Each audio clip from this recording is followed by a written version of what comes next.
We all know, because I know that you all diligently followed my coverage of the Polish presidential election. We all know that the winner of this election is Karol Nawrocki. Karol Nawrocki, who also happens to be the chief of the Polish Institute of National Remembrance, of the National Memory, an institute that is the best, it is basically the best financed historical institute in probably this general area of Europe. It is better financed than many historical departments at universities, and unfortunately it is very much an institution that has been constructed to teach about history from a highly nationalist lens, to create national memory, to shape national memory, which means that it will twist facts, that it will omit certain parts of history in order to make the nation look better. It will downplay certain things. It will exaggerate many things to a very, very disturbing level. And as I said, at the top of this organization stood, and I believe still stands, the current president-elect Karol Nawrocki. And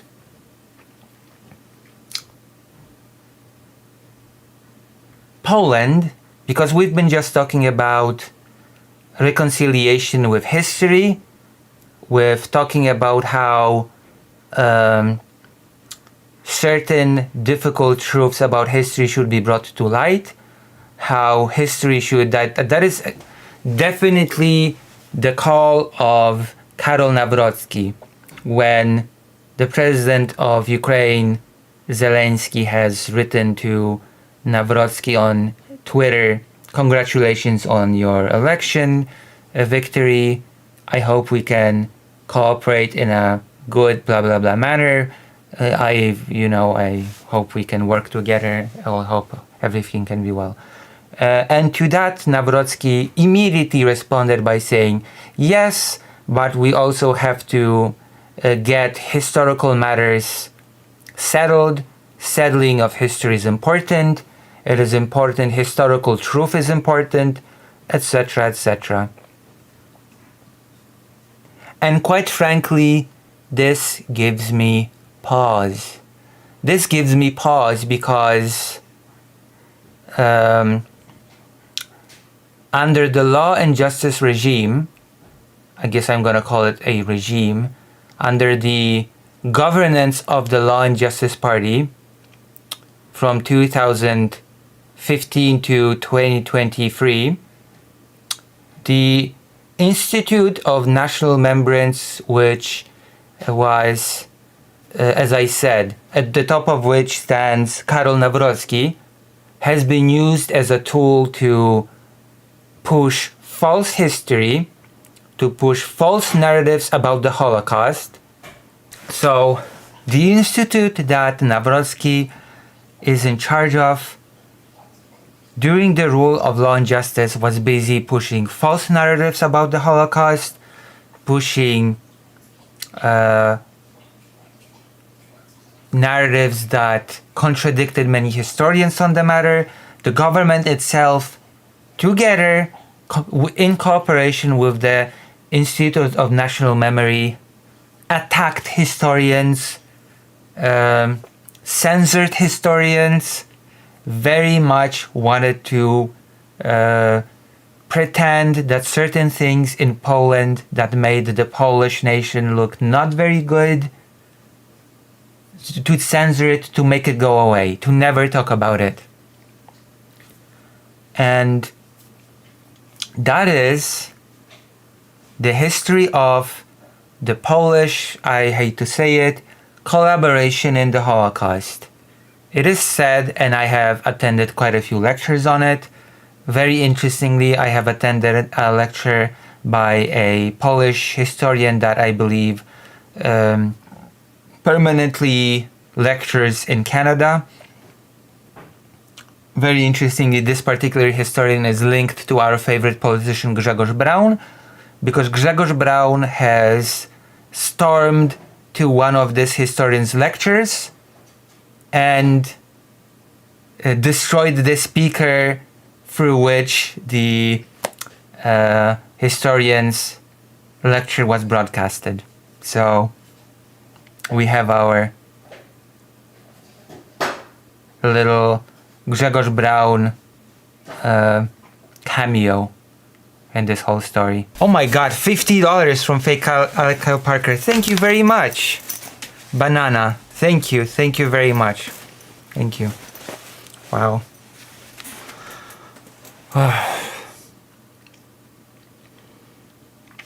So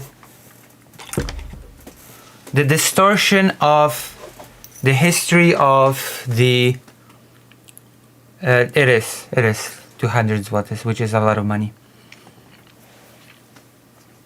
So the distortion of the Polish participation of in the Holocaust. This historian is a very precious historian in my opinion.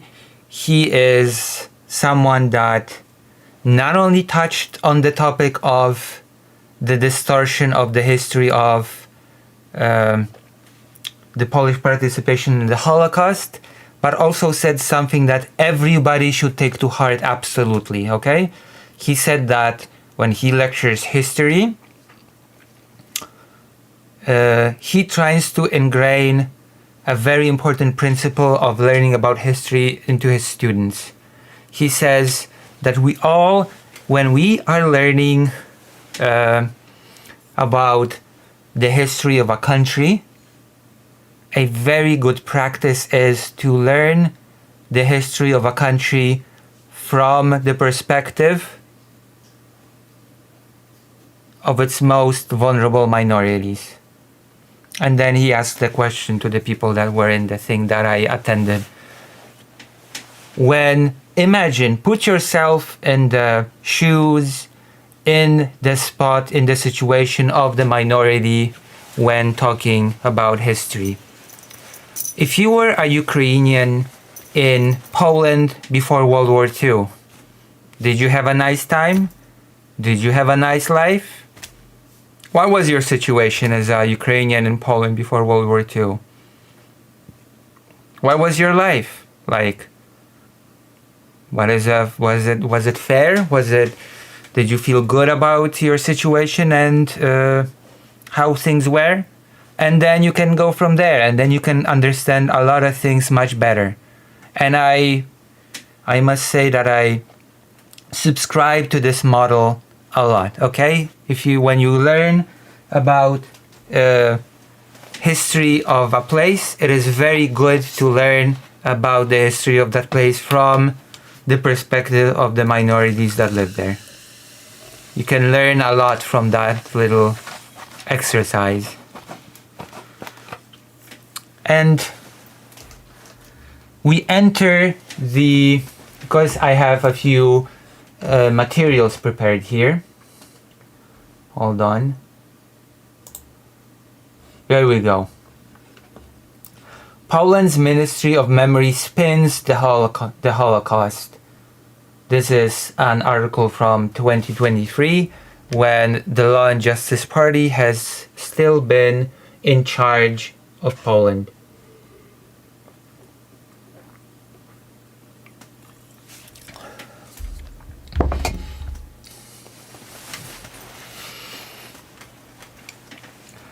Resistance is building to a populist bid to center Polish heroism and to put the country's Jewish history back in the freezer.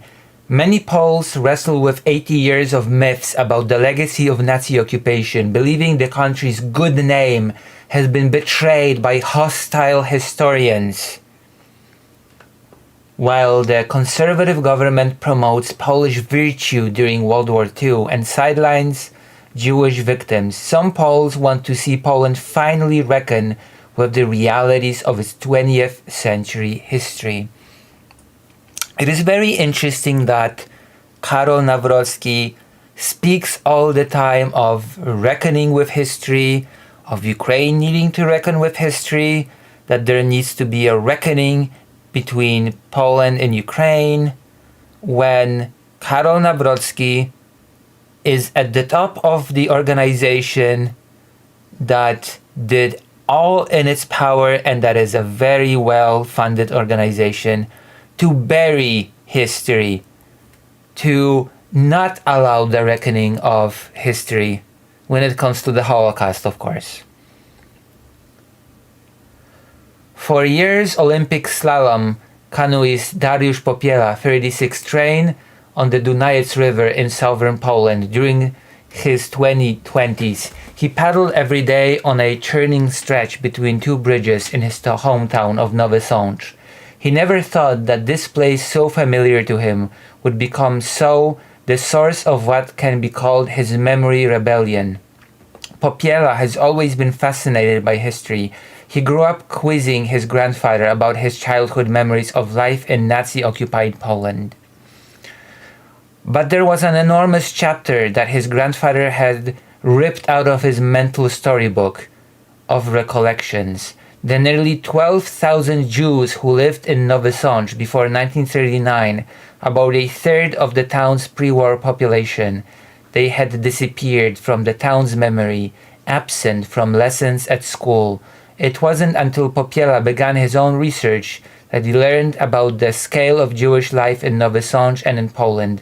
With 1,000 years of Jewish history, the country was home to the world's largest Jewish population outside of the United States at the start of World War II. 1,000 years of history abruptly ended by a genocide, mind you.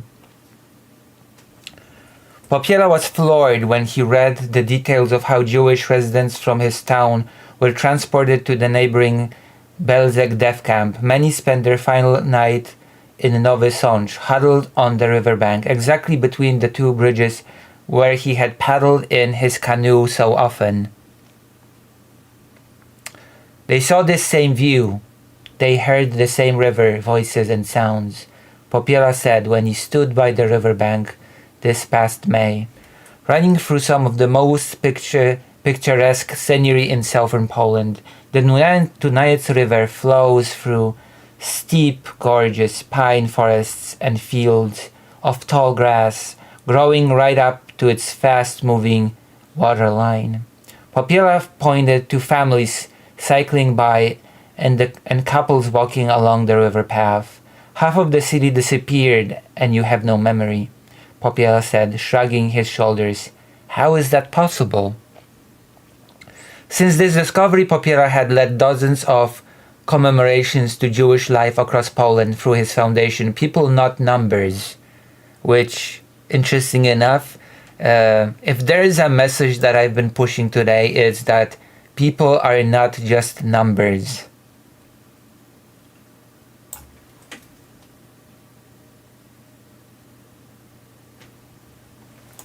Popiela is part of a new generation of Polish citizens, historians, writers, and educators pushing for a more honest confrontation with Poland's 20th century history. For decades, Polish Jewish history was kept in what scholars call the communist freezer. Around 3 million Polish Jews were murdered by the Nazis. It wasn't until the 1960s that Polish communist authorities tolerated much discussion of the genocide. When they did, such as during an anti-Semitic purge of the party in 1968, it was to blame Jews for not showing enough gratitude towards ethnic Poles who tried to save them. After the fall of communism, some of that silence was broken. More recently, the country's ruling right-wing government has been consolidating a nationalistic narrative about the past that emphasizes pride over what they say are a politics of shame. See, this is nationalist history. We must be proud. We cannot allow the politics of shame. It has been effective. Recent surveys show Polish people believe that more than half of Poles directly helped or hid Jews in their homes during Nazi occupation, an absurd overestimate. Thank you, Jordan. Those like Popiela, who work to commemorate Jewish victims, are accused of promoting what's been coined by the government as a pedagogy of shame. The term is used as a political slur by Jarosław Kaczyński. Jarosław Kaczyński is the leader of the Law and Justice Party. And members of the party he leads, the ruling Law and Justice Party. This was written in 2023, when Law and Justice was still in charge. It has come to mean a liberal historical agenda that exaggerates dark facets of Polish history. And I'm talking about this because while Law and Justice is no longer in charge for now, Karol Nawrocki, who is in charge of the Polish National Institute of Remembrance, is very much responsible for this. While he speaks of Ukraine needing to reconcile with its history, I feel like maybe you are beginning to see my problem here, right? I feel like maybe we are starting to see the issue that I'm having with this whole thing. At the center of these competing historical narratives is Poland's Ministry of Memory, called the National Institute of Remembrance, IPN in Polish, which was created in the early 2000s to deal with the country's communist legacy, manage the historic KGB archives, and prosecute crimes committed under the communism. Today, the institute also largely deals with the legacy of Nazi occupation and is charged with defending the country's good name. This is the part that I do not like. Defending the country's good name. Which, what does that mean? The IPN was at the center of international fury in 2018. So the IPN was at the center of international fury in 2018 when the government passed a Holocaust law known as the IPN law within Poland, making it a criminal offense to defame the Polish nation by claiming Polish people had responsibility for Nazi crimes. And this is when it becomes a huge problem, because guess what? Polish people absolutely had responsibility for Nazi crimes. Let's hope I don't get arrested. I'm not even sure if this IPN law has been stricken down or not. Maybe I'll go to jail.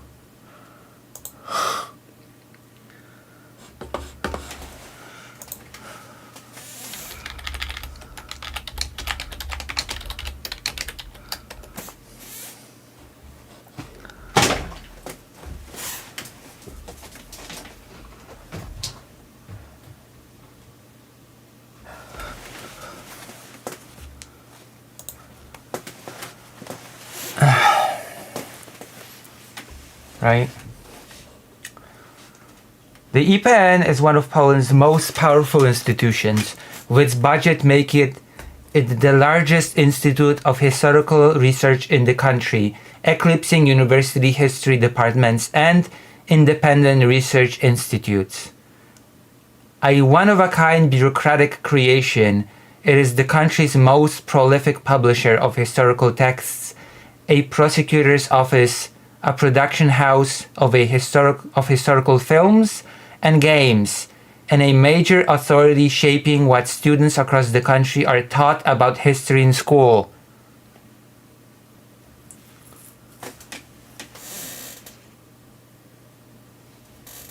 Yes. The Institute of Remembrance's budget has nearly doubled under the Law and Justice Party, which has been in power since 2015. Today, it has an annual budget of $430 million, $105 million, a staff of about 2,000 people, and 11 regional branch offices. A large organization.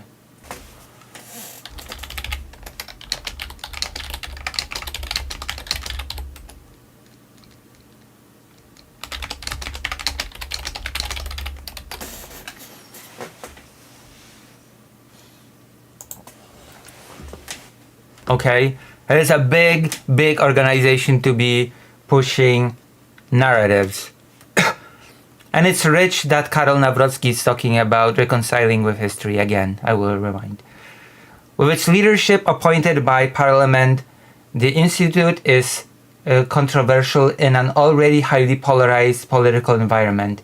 There is demand from a number of leading historians for the Institute to be dismantled or reformed. Far more widespread opposition comes in the form of local level initiatives like Popielas that are trying to change memory culture in Poland. A memory rebellion.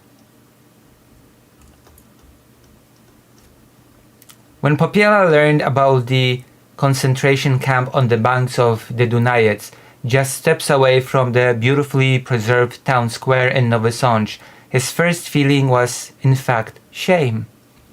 Each new detail emerged felt personal. The dam further up the Dunajec River was built by forced Jewish labor, he discovered, and he later found slabs of 17th century matzevot, of Jewish gravestones used in the construction of town infrastructure, their Hebrew script just barely still legible off the curb of a busy roadside. But the shame was something that gave me power, said Popiela. It gave me rebellion and the power to do something. For the past 10 years, Popiela has devoted the time he is outside of his sport to commemoration work. With just a handful of members, his foundation people, not numbers, has researched archives and interviewed all their residents to identify the name, surname, and age of Jewish victims across rural Poland. They've installed 10 monuments and discovered 10 mass Jewish grave sites. Volunteers maintain a number of Jewish cemeteries that were abandoned. Popiela self-published what he calls With a Wink, his underground monthly newspaper about Jewish history in Nowy Sącz. He leaves out stack at local coffee shops and in the town hall. When we meet in May, Popiela is about to break ground on his most recent project, a memorial park in Nowy Sącz, located within what had been the town's Jewish ghetto, along with the installation of a plaque along the Dunajec River bank at the site of the former camp. All of the efforts are crowdfunded by Popiela. I asked him, why is he, an Olympic canoeist, about to compete in the European championships, doing this in a country that created an entire state bureaucracy to deal with historical remembrance. They are caring about other stories, he said. I push him to elaborate, and he gives an example. A few years ago, the foundation tried to team up on the commemoration of a Jewish family of 8 murdered in 1944 after being turned over to the Gestapo by their neighbor. The Institute's local branch said the memorial plaque must say that this family was killed by the Nazis. Popiela refused.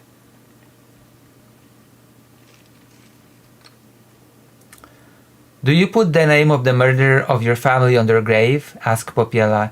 It's the same demand he's just recently received in an open letter from several local patriotic organizations in opposition to his plan for building a monument to Jews killed in Nowy Sącz. They don't have the point of view of the victims. The most important part for them is the sign that the Germans made the Holocaust.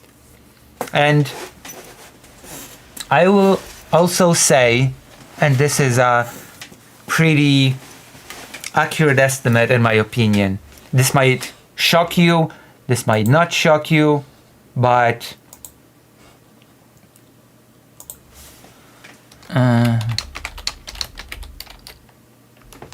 This might very much shock you, but according to some historians, and I believe them, due to direct cooperation of Polish people in the Holocaust, 200,000 Jewish people died. 200,000 Jewish people died due to direct participation of Polish people. And this is something that Karol Nawrocki's IPN, Institute of National Remembrance, tries to bury at all cost. Okay? This is something that has been a big controversy in Poland. That is something that has created a huge scandal. And I've even caught a stray of that scandal when some random guy started shouting at me on the street about him saving me and hitting me in a basement or something, and that I should say thank you. So that's been a thing. But there's one more thing that I would like to mention, talk about. Academics in Poland face funding cuts for criticizing official narrative on World War II Jewish help.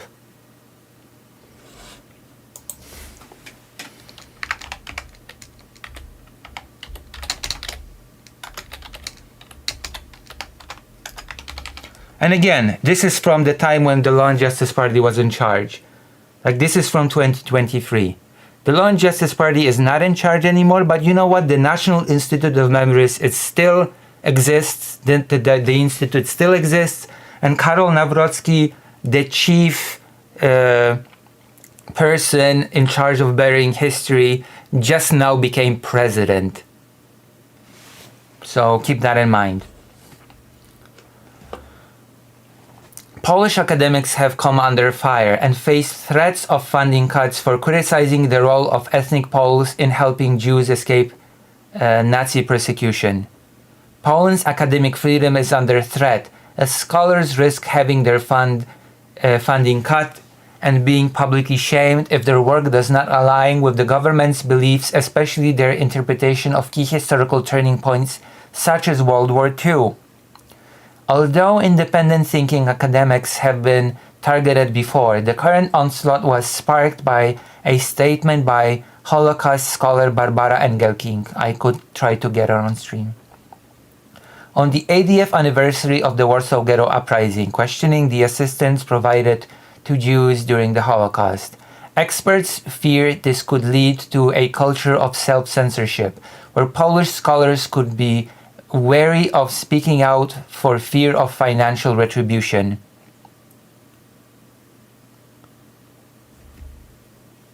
Mateusz Morawiecki, who was the prime minister, called her research scandalous and anti-Polish, and Przemysław Czarnek, who was the minister of education, referred to it as insolence.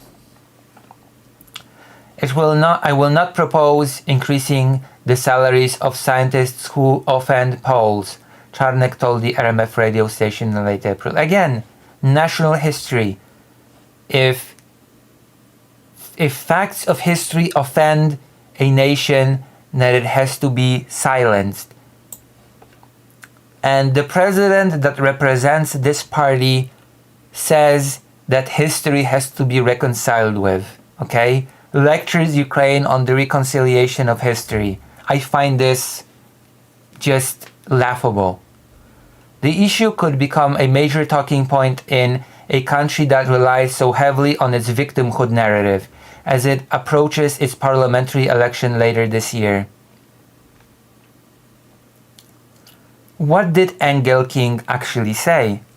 In an interview for the independent TVN channel, Engelking, a renowned Holocaust scholar and the director of the Polish Center for Holocaust Research, part of the Polish Academy of Sciences, said that the history of Warsaw Ghetto Uprising is often romanticized as part of the joint struggle against the Nazi occupation of Poland launched in 1939.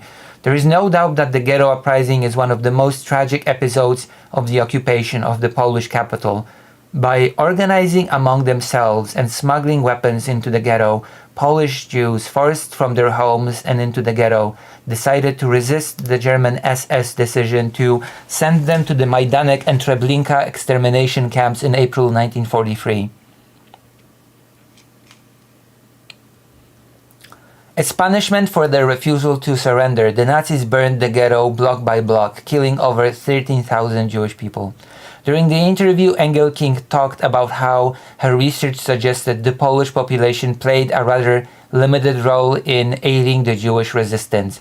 It wasn't like Poles who wanted to help them were bustling around them. It may only look like this in false propaganda, explained Engelking.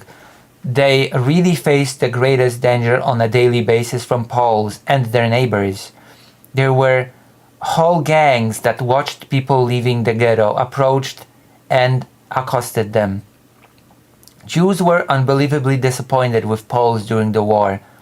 Jews knew what to expect from the Germans. Germany was the enemy. The relationship was very clear. The relationship with Poles was much more complex, she concluded. This is the statement that caused the controversy. This is the statement that caused the attack by the Polish government on this scholar. And the president representing that past government talks about the need to talk about history. Laughable.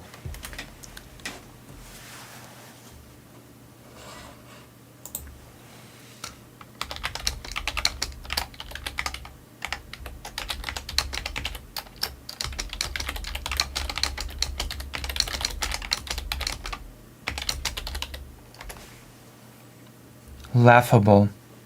Absolutely laughable. It seems people have a hard time holding two thoughts at once, that atrocities occurred to others, but also that it's hard for everyone. Yeah. Was there tension between Jewish people and non-Jewish people? Sort of. It's complicated. I mean, most Jewish people are being killed actively. Adding insult to injury, the channel the interview was broadcasted on is a subsidiary of Warner Brothers Discovery and Poland's largest private television network, often perceived as critical of the ruling right-wing Law and Justice Party.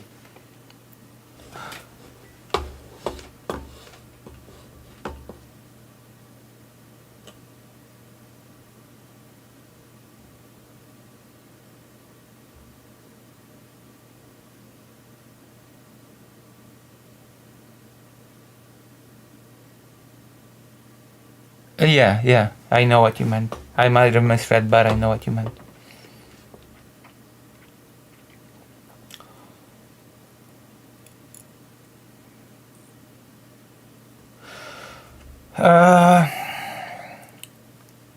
The citizens of Poland have the highest count of individuals who have been recognized by Yad Vashem, Israel's official Memorial Institute for the Victims of the Holocaust, as righteous among the nations, with 7,177 Polish men and women confirmed with the honor, constituting over a quarter of Yad Vashem's total number of recipients. However, Poland also had one of the largest Jewish populations on the continent before World War II, and it should not be out of the question to speculate whether more could have been done to protect them 80 years after the war. And there you go. We're gonna read this a little bit more. This is good. This is a good article.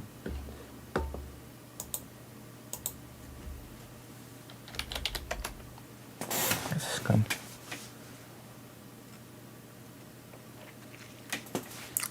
Facts getting in the way of mythology.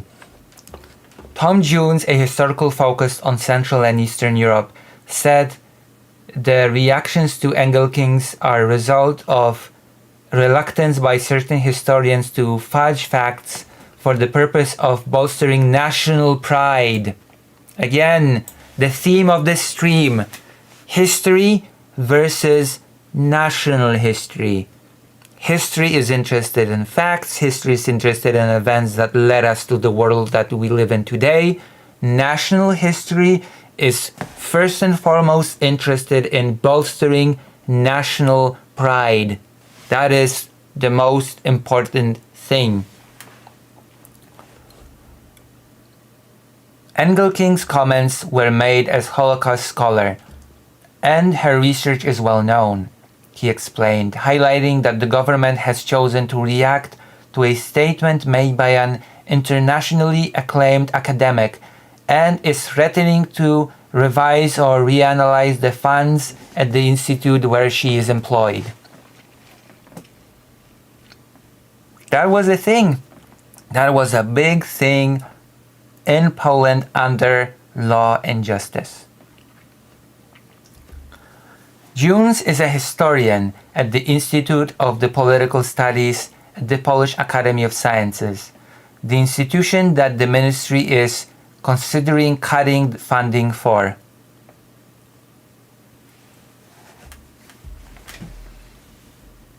Sort of, yeah. It is a bit like that, yeah, Filip August. Like the CRT of Poland, I guess, yeah.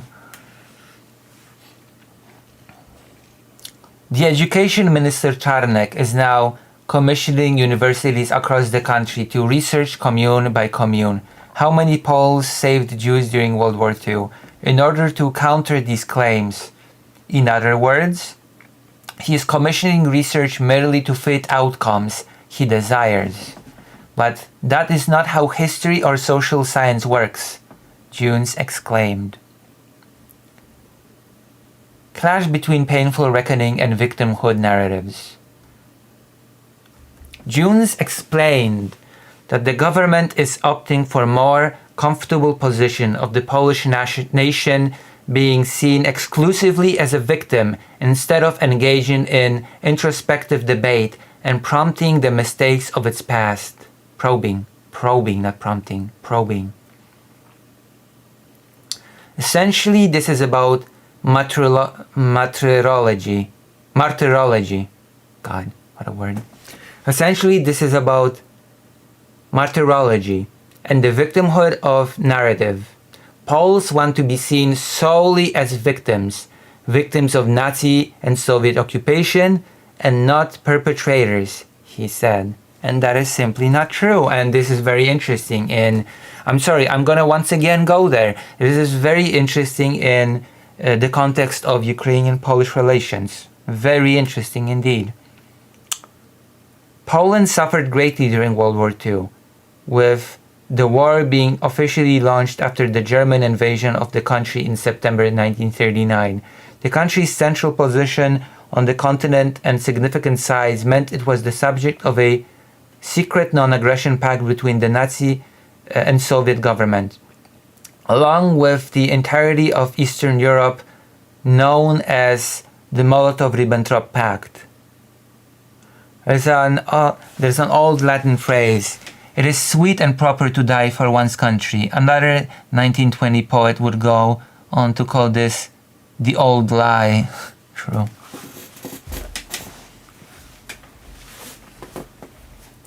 The double whammy of a Soviet and German attack destroyed the country's infrastructure and industry, and around 6 million people were killed, about half of which were Jewish people, crippling what was a bustling economic, cultural, and influential center before the war. Today, the government likes to highlight only the positive roles Poles played in European Jewish history, with Prime Minister Morawiecki mentioning how Poland welcomed European Jews during the worst times of medieval and modern pogroms. As a refuge for Jews persecuted and expelled from various countries throughout European history, Poland had the world's largest Jewish community at one point. 3/4 of the world's Jews lived at their mid-16th century, the Polish-Lithuanian Commonwealth. Yet this does not correspond with historical reality, and that's where the controversy comes from. The amount of people denouncing Jews during World War II was quite high, explained Junes, while also emphasizing that Poland was not an exception in occupied Europe, people saved Jews and denounced Jews in other countries too. So, in other words, history is complicated. There were things that were good that were done, and there were things that were horrible that were done. And actual reconciliation with history means talking about both honestly and openly, not sweeping anything under the rug. He also highlighted that interwar anti-Semitism in Poland, which preceded the Nazi invasion, is often neglected and whitewashed it is. Claiming that Poles were not anti-Semitic and only helping Jews is a blatant falsification of history.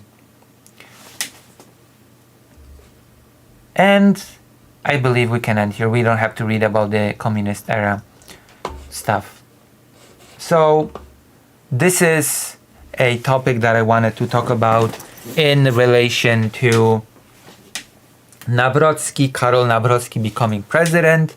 This is a topic that I wanted to talk about because Karol Nawrocki, during his campaign and after his victory, is strongly again pushing for discussing the Volhynian massacre during the biggest war since World War II.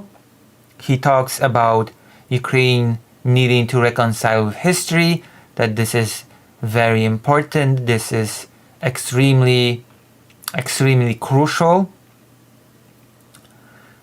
And he talks with the authority of a historian, he talks with the authority of the chief of the very important ministry within Poland that deals with memory, deals with history. But then suddenly we learn that this same Karol Nawrocki was responsible for censoring history, was responsible for falsifying narratives, for not reconciling with history. That suddenly it turns out that honesty about history is not as important as preserving national pride, than preserving the good name of the Polish nation. And I have a problem with that. I have a problem with discussing history like that, because guess what? This will also affect Ukrainian-Polish relations. If the main goal is to preserve the good name of the Polish people, then of course Polish side, if Nawrocki has his way, will highlight the horribleness of the Volhynian massacre, but will never talk about the treatment of Ukrainian people before World War II. It will never talk about the Vistula operation and many other aspects that were, well, that are not good for the for the Polish nation's good name. And I have a huge problem with that. I have a huge problem with selective historical memory. I have a huge problem with